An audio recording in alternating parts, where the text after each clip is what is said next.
Souvent, je perds mes clés de voiture, de maison, ce qui signifie maître.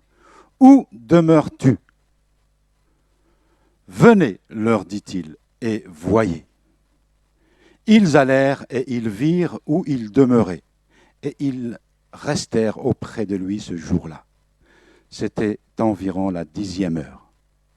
André, frère de Simon-Pierre, était l'un des deux qui avaient entendu les paroles de Jean et qui avaient suivi Jésus. Ce fut lui qui rencontra le premier son frère Simon, et il lui dit, « Nous avons trouvé le Messie », ce qui signifie Christ.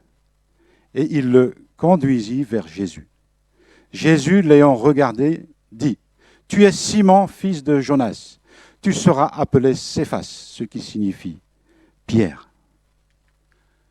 Le lendemain, Jésus voulut se rendre en Galilée et il rencontra Philippe. Il lui dit, « Suis-moi. » Philippe était de Bethsaïda, de la ville d'André et de Pierre.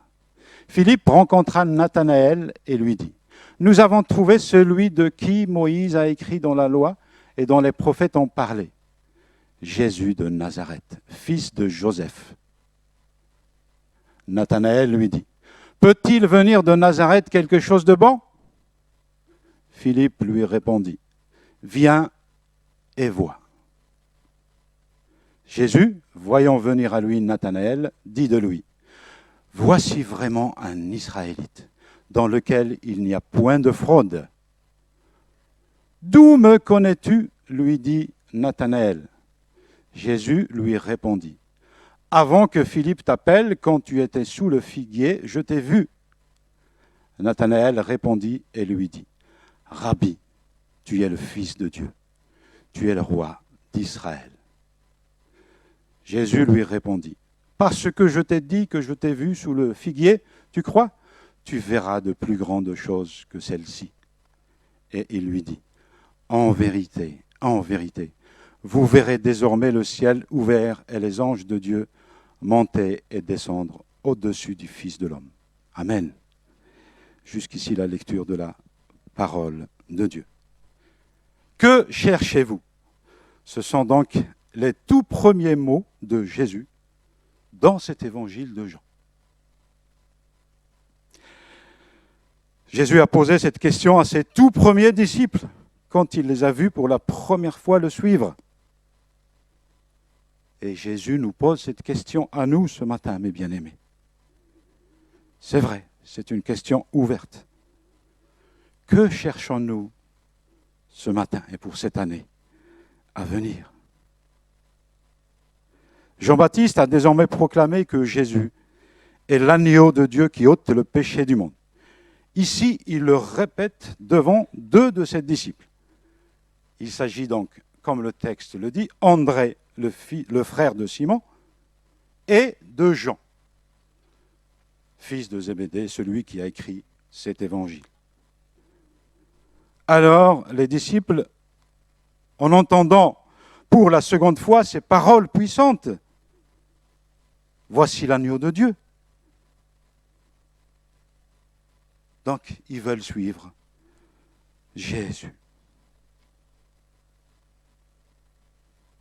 Mais ils sont encore des disciples de Jean-Baptiste. Donc tandis que Jean et André suivent Jésus, ils marchent derrière lui. Alors Jésus se retourne et il leur dit, « Que cherchez-vous »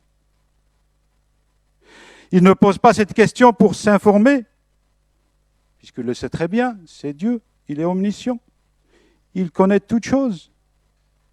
Le fait que les deux disciples suivent Jean-Baptiste, bien sûr, c'était des disciples de Jean-Baptiste, donc ils sont convaincus d'avoir péché. De plus, ils sont passés par les eaux du baptême de Jean-Baptiste. Mais ils veulent chercher le pardon du Messie. Ils veulent chercher la justice et la lumière que le Messie va apporter. Le Seigneur leur pose la question pour les inviter à confesser par eux-mêmes leur cause de recherche. Il ne leur demande pas qui ils cherchent, mais ce qu'ils cherchent.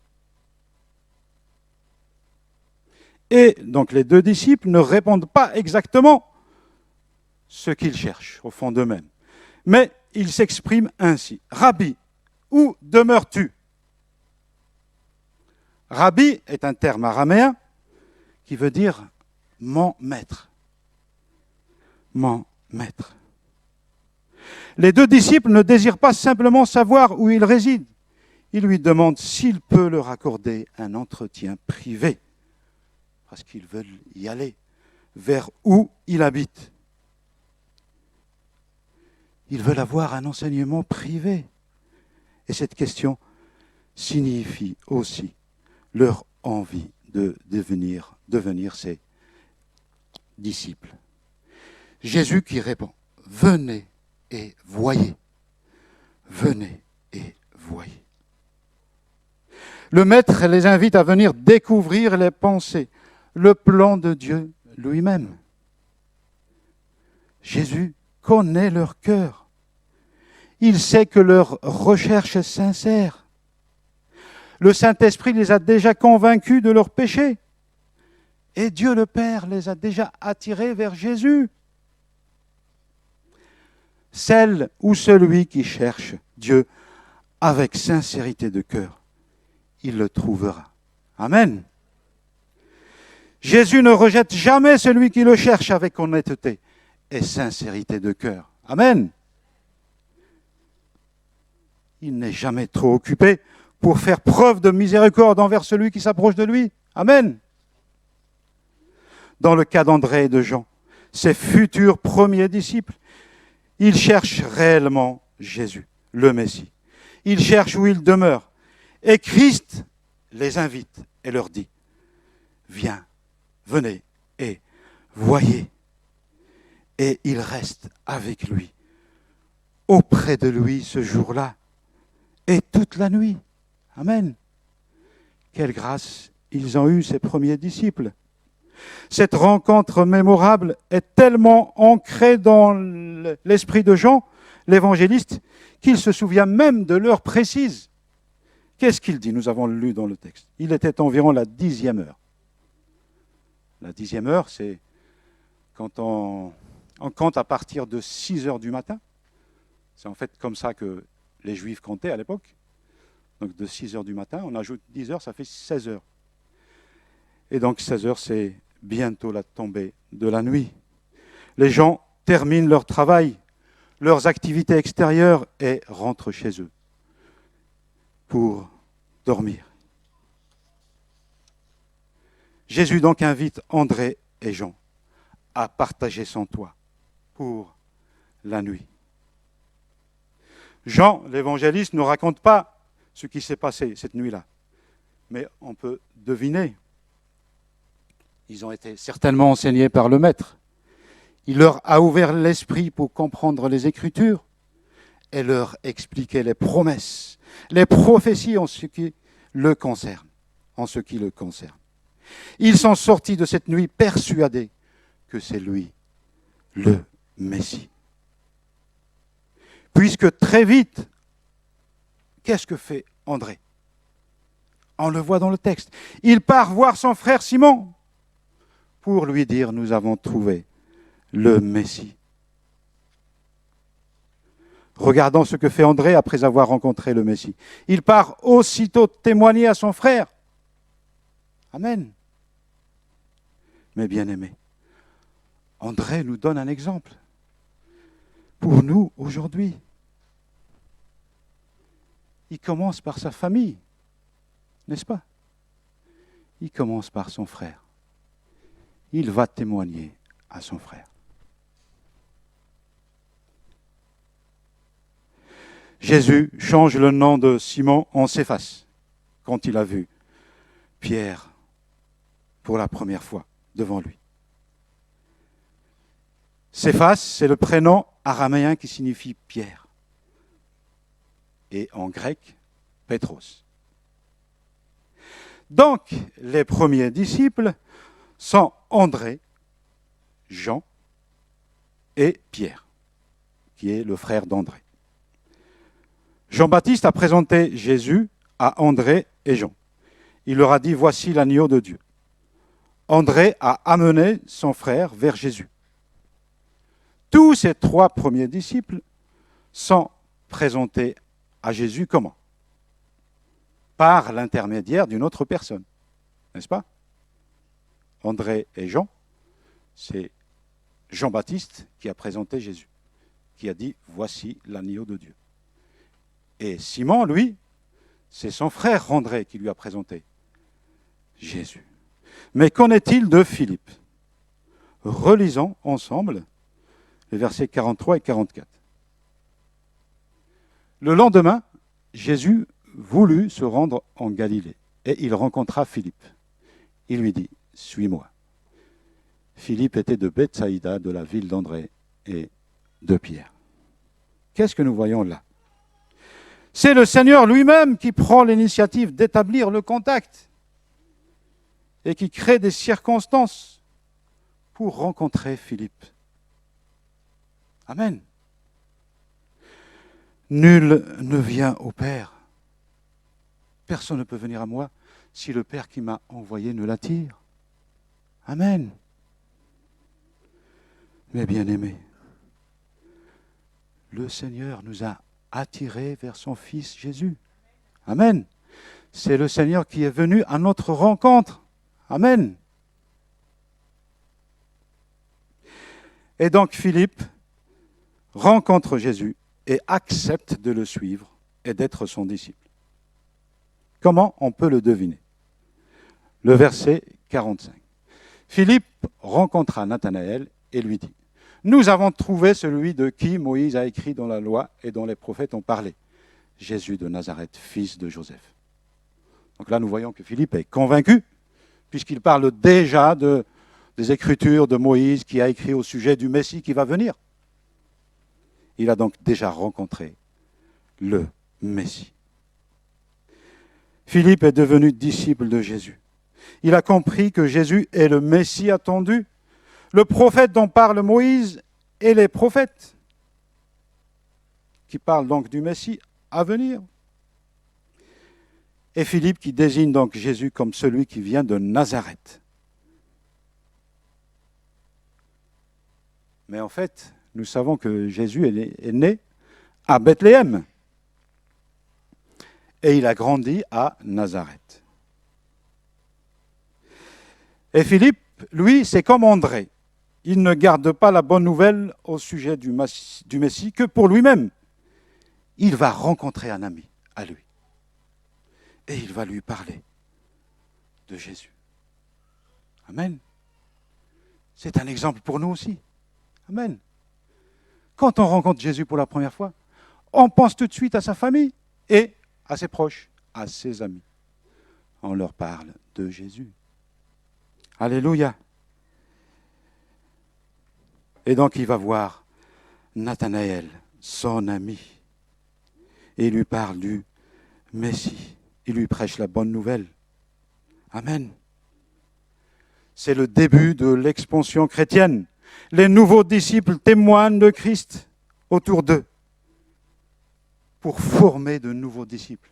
Et ainsi les nouveaux disciples témoignent à leur tour de Jésus, à leurs proches, à leurs amis, à leurs voisins, etc. C'est comme cela que le christianisme s'est développé au cours des siècles. Amen. Jésus est venu à notre rencontre, mes bien-aimés, nous aussi, dans notre chemin de vie.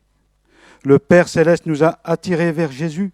Il a permis que nous le connaissions maintenant. Amen. Mais nous allons voir maintenant une petite précision, on va dire.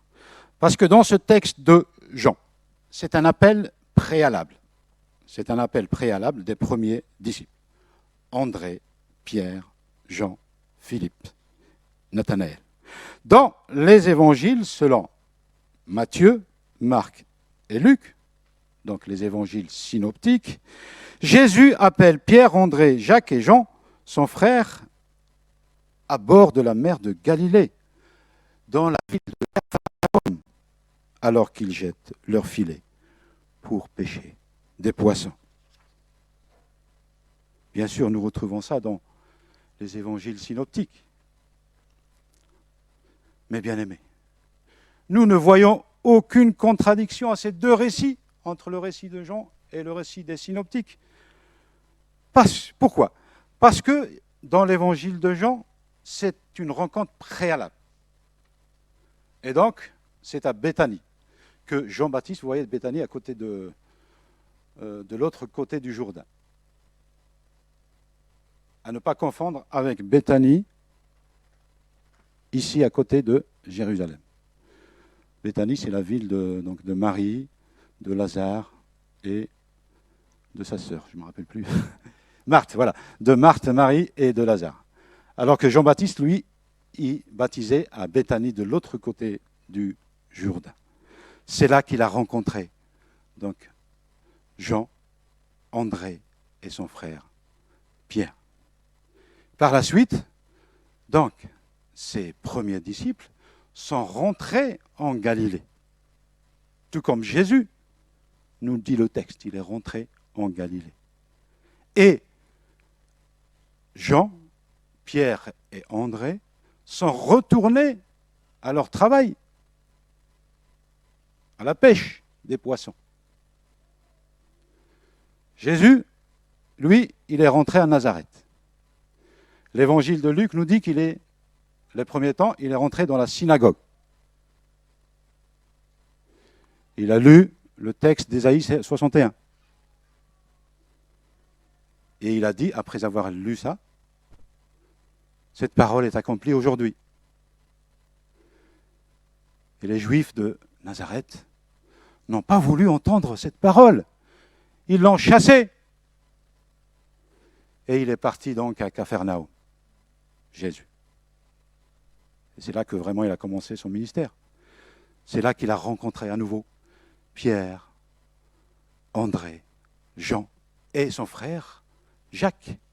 Alors qu'ils pêchaient des poissons, il leur dit « Suivez-moi ». Amen. Donc il n'y a pas de contradiction entre ces deux récits. Et donc, Pierre, son frère André, Jean et son frère Jacques ont quitté la pêche des poissons, ont quitté leur filet, pour suivre Jésus pendant 3 ans et pour pêcher des hommes. Amen. Il n'y a pas de contradiction avec ces deux récits.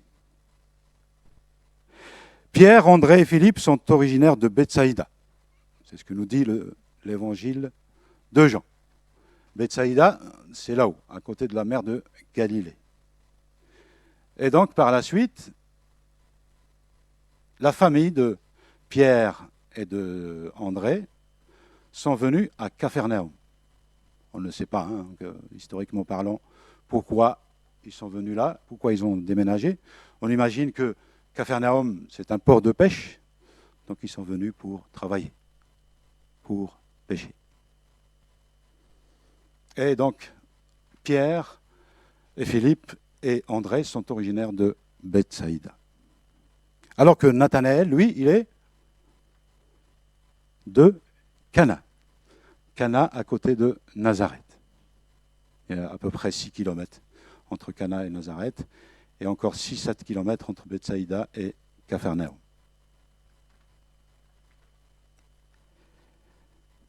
Et donc Nathanaël, quand il entend que le prétendu Messie vient de Nazareth, qu'est-ce qu'il répond à Philippe? Peut-il venir de Nazareth quelque chose de bon? Que veut signifier là Nathanaël? Nathanaël a appris par les Écritures que le Messie viendrait de Bethléem, qu'il est un descendant de David. Non, le Messie ne peut pas venir de Nazareth.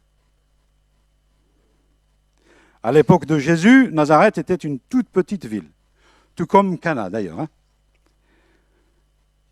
Et donc, il y a 6 kilomètres entre les deux villes, et il se peut qu'il y ait des rivalités entre cette toute petite ville de la Galilée. Apparemment, du côté de Nazareth, il y avait une garnison romaine. Donc il y avait des soldats romains qui stationnaient là. Et donc peut-être que les gens de Cana, ils s'opposaient justement aux gens qui habitaient à Nazareth parce qu'il y avait ces soldats à côté d'eux. Donc en tous les cas, il y avait des rivalités entre eux. D'où le mépris de Nathanaël. Peut-il venir quelque chose de bon de Nazareth? Et Philippe qui lui répond, comme Jésus a répondu à André et Jean, viens et vois. Viens et vois. Philippe est certain que son ami trouvera réponse à ce qu'il cherche et à ses doutes quand il va rencontrer Christ. Et lorsque Jésus voit venir Nathanaël, il fait des éloges à son sujet. Il n'y a point de fraude en lui. Il n'est pas rusé. Nathanaël n'est pas rusé. Pourquoi Jésus parle de Nathanaël comme un Israélite où il n'y a point de fraude? Pourquoi?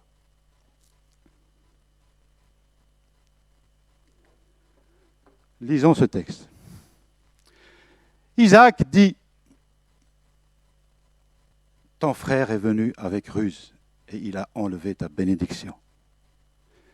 Ésaü, donc son fils, le premier, on va dire, premier-né, parce que bon, ce sont des jumeaux, mais pour la famille d'Isaac, donc Ésaü est le premier, donc c'est lui qui devait obtenir la bénédiction, et pas Jacob. Et donc Jacob a volé la bénédiction à son frère. Et Ésaü qui répond, est-ce que parce qu'on l'a appelé du nom de Jacob qu'il m'a supplanté 2 fois? Il m'a enlevé mon droit d'aînesse, et voici maintenant qu'il vient d'enlever ma bénédiction.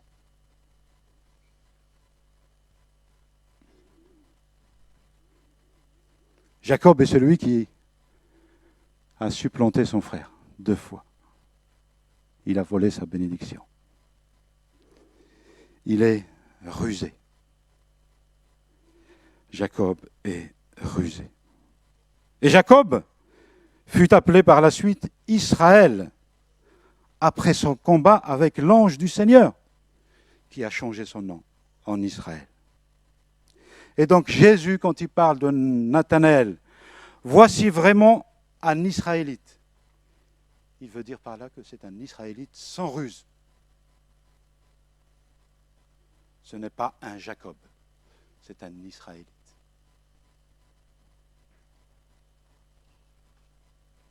Et non seulement Jésus décrit bien le caractère de Nathanaël, mais il ajoute, avant que Philippe t'appelle quand tu étais sous le figuier, je t'ai vu.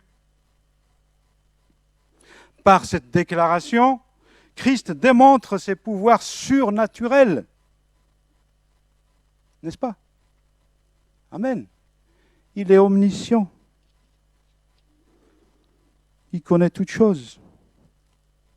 Et dans la tradition juive, l'ombre du figuier est un lieu de méditation des Saintes Écritures. C'est un lieu de prière pour les religieux juifs. Donc, non seulement Jésus a vu de manière surnaturelle le lieu physique où Nathanaël se trouvait, mais aussi il a vu son cœur, il a vu son caractère. Et Nathanaël, complètement émerveillé de ce qu'il vient d'entendre, alors tout doute au sujet du Messie, qu'il voit en face maintenant, ce doute est enlevé. Et maintenant, il croit. Amen. Les préjugés qu'il avait sur ce Nazaréen sont ôtés maintenant. Pleinement dépassé par la connaissance surnaturelle de Jésus, il s'exprime ainsi. Rabbi, tu es le Fils de Dieu. Tu es le roi d'Israël. Nathanaël donc reconnaît en Jésus, le Messie attendu. Amen. Les deux titres de fils de Dieu et de roi d'Israël sont utilisés ensemble dans le psaume 2, versets 6 et 7. C'est moi qui ai oint mon roi sur Sion, ma montagne sainte. Je publierai le décret. L'Éternel m'a dit, tu es mon fils. Je t'ai engendré aujourd'hui. Sion, c'est bien sûr Jérusalem. Et là donc c'est un psaume messianique qui parle du Messie comme roi d'Israël et comme fils de Dieu. Dieu qui dit, tu es mon fils. Lors de son entrée à Jérusalem, le roi d'Israël n'est pas accompagné d'une escorte royale. Il n'est pas monté sur un cheval, mais il est monté sur un ânon, le petit d'Anan. Et le peuple de Jérusalem reconnaît son roi. Amen. Toujours dans Jean au chapitre 12. Le lendemain, une foule nombreuse des gens venus à la fête ayant entendu dire que Jésus se rendait à Jérusalem, prirent des branches de palmier et allèrent au-devant de lui, en criant « Hosanna, béni soit celui qui vient au nom du Seigneur, le roi d'Israël. » Jésus trouva un ânon et s'assit dessus, selon ce qui est écrit. « Ne crains point, fille de Sion, voici ton roi vient, assis sur le petit d'une ânesse. » Ici donc Jean cite Zacharie, le dernier verset. Zacharie au chapitre 9. Donc c'est encore une prophétie messianique qui s'est accomplie. Jésus, lors de sa crucifixion, un écriteau est cloué sur la croix. Qu'est-il marqué sur cet écriteau? Jésus de Nazareth, roi des Juifs. Et en 3 langues. En hébreu, en grec et en latin. Le Christ est le sauveur de tous. Amen. Juifs et non-juifs. Il est la lumière pour toutes les nations. Amen. Dans le monde de l'époque de Jésus, la langue grecque était la langue parlée du côté oriental de l'Empire, alors que le latin était la langue parlée dans le côté occidental de l'Empire. Le Messie est venu en tant que juif. Bien sûr, il est né dans une famille juive. Et il est mort pour le salut de tous. Juifs, grecs, latins, européens, français. Amen. Il est mort pour tous. Alors maintenant, nous allons parler de Nathanaël. Pourquoi il y a encore cette petite différence, on va dire, dans l'évangile de Jean, au sujet de Nathanaël, donc disciple de Jésus, dont ne parlent pas les évangiles synoptiques. Les 12 apôtres de Jésus, on ne trouve pas le nom de Nathanaël. Pourquoi?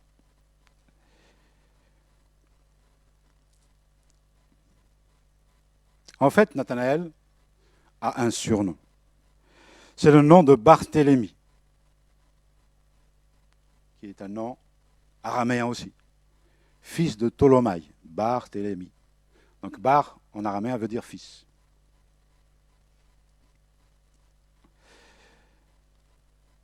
Dans la liste des 12 disciples, appelés apôtres par Jésus, se trouvant dans Luc, Matthieu et Marc, nous voyons, à chaque fois dans ces listes-là, nous voyons que Barthélemy est toujours associé à Philippe, son ami. Regardons dans Matthieu 10. Donc la liste des 12 disciples de Jésus. Voici les noms des 12 apôtres. Le premier, Simon, Pierre. Et André, son frère, Jacques, fils de Zébédée, et Jean, son frère. Philippe et Barthélemy, Thomas et Matthieu, le publicain, Jacques fils d'Alphée et Thaddée, Simon le Cananite et Judas l'Iscariote, celui qui livra Jésus. Donc nous voyons ici que Barthélemy est lié à Philippe. Dans l'évangile de Jean, Philippe est parti voir son ami Nathanaël. Et il l'a ramené à Christ. Donc, Nathanaël est aussi Barthélemy. C'est son surnom. Et beaucoup de personnes dans la Bible ont des surnoms. Simon, appelé Pierre. Lévi, appelé Matthieu. Jean, appelé Marc, ou Jean-Marc, celui qui a écrit l'évangile de Marc. Saul, appelé Paul, etc., etc. Et donc, Nathanaël est appelé Barthélemy. Et donc, Jésus qui ajoute à Barthélemy, donc à Nathanaël, au natif de Cana, il lui répond, « Parce que je t'ai dit que je t'ai vu sous le figuier, tu crois. Tu verras de plus grandes choses que celles-ci. » Et il lui dit, « En vérité, vous verrez désormais le ciel ouvert et les anges de Dieu monter et descendre au-dessus du Fils de l'homme. » Amen. Et ici, dans Christ, il fait allusion au rêve de Jacob, dans lequel il a vu des anges monter et descendre par une échelle. Et par cette affirmation, donc Jésus indique qu'il est le lien entre le ciel et la terre. Il est celui qui révèle la vérité céleste aux hommes. Cette vérité deviendra de plus en plus claire à Nathanaël et aux autres disciples au fur et à mesure qu'ils voient les miracles, qu'ils voient les signes, qu'ils voient les prodiges et l'enseignement du Fils de l'homme dans son ministère. Et donc c'est lui qui apporte la réponse à celle ou celui qui cherche Dieu de tout son cœur, à celle ou celui qui cherche une raison à son existence. C'est Christ, le Messie, qui apporte le salut à toute l'humanité. Il apporte la réconciliation avec Dieu, le Père. Amen. Que cherches-tu ce matin? Mon ami, que cherches-tu ce matin? La guérison des blessures profondes? La communion fraternelle? Tu veux louer, chanter Dieu avec ton frère, ta sœur? Tu cherches à grandir dans ta relation avec Christ? Que cherches-tu pour cette nouvelle année qui s'ouvre devant toi? Tu cherches un futur conjoint? Prie le Seigneur ton Dieu et continue de le prier. Continue de chercher sa face et fais-lui confiance, sincèrement. Attends-toi à lui. Sois patient, sois patiente. Tu sauras discerner ce qu'il a prévu pour toi. Amen. Tu cherches peut-être un travail, prie le Tout-Puissant qui est capable de te donner un job. Amen. Tu cherches à servir Dieu dans une activité particulière, prie le Seigneur et attends-toi à lui. Vous savez que nous avons plusieurs activités ici dans notre Église.